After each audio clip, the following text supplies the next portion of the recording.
La masacre de Irapuato, en Guanajuato durante una fiesta patronal. En una cálida noche de junio en Irapuato, las calles vibran con música, risas y el aroma de la comida tradicional. Familias enteras celebran la fiesta patronal de San Juan Bautista. De pronto, el infierno se desata, más de 50 disparos se escucharon, lo que provoca un caos absoluto, adultos corriendo con niños en brazos, cuerpos cayendo al suelo, gritos desgarradores. 12 personas murieron y 20 quedaron heridas, algunas con impactos de bala en el pecho y la cabeza.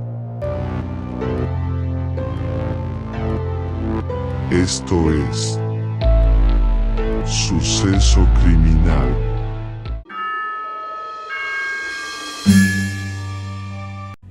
La masacre de Irapuato, ocurrida el 24 de junio de 2025, es un episodio sangriento más de la ya conocida criminalidad mexicana, que se enmarca en el contexto de la violencia crónica que azota al estado de Guanajuato, una región dominada por la disputa entre el cártel Jalisco Nueva Generación y el cártel de Santa Rosa de Lima.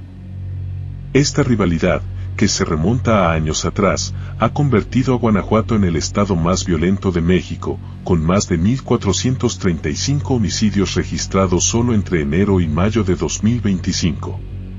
La noche del crimen, el 24 de junio, el barrio Nuevo de Irapuato, una colonia humilde ubicada a menos de 3 kilómetros del centro histórico, se convirtió en el escenario de un ataque calculado y brutal. Los residentes celebraban la fiesta patronal de San Juan Bautista, un evento tradicional que reúne a familias enteras, incluyendo niños, en torno a la música, el baile y la convivencia comunitaria. Videos captados por testigos muestran el momento en que la alegría se transformó en terror. Más de 50 disparos de armas de fuego interrumpieron la festividad, obligando a los asistentes a correr despavoridos o arrojarse al suelo mientras las balas impactaban contra cuerpos inocentes. Entre las víctimas, cuyas edades oscilaban entre los 3 años y la edad adulta, se encontraban miembros de la banda musical San Cristóbal, así como 5 niños cuyas muertes conmocionaron al país. Testigos relataron que los agresores, presuntamente vinculados al cártel de Santa Rosa de Lima, actuaron con precisión militar, disparando indiscriminadamente contra la multitud antes de huir sin dejar rastro. La Fiscalía de Guanajuato confirmó que, en los minutos posteriores al ataque, 8 de las 12 víctimas mortales fallecieron mientras recibían atención médica o eran trasladadas a hospitales, mientras otras 20 personas quedaron heridas. Lo que evidenció la ferocidad del ataque. Expertos en seguridad como David Saucedo calificaron el hecho como un acto de narcoterrorismo, argumentando que el objetivo no era solo aterrorizar a la población civil, sino también desafiar al cártel Jalisco Nueva Generación, que domina la zona, para forzar una respuesta federal que debilitara su control. La masacre de Irapuato no fue un evento aislado. Solo 24 horas antes, en el municipio vecino de Celaya, una familia de 5 integrantes había sido acribillada en su hogar durante las fiestas de San Juan Bautista, un patrón que se repitió en Irapuato y que sugiere una estrategia deliberada del cártel de Santa Rosa de Lima para atacar festividades religiosas, espacios donde la comunidad se reúne en confianza.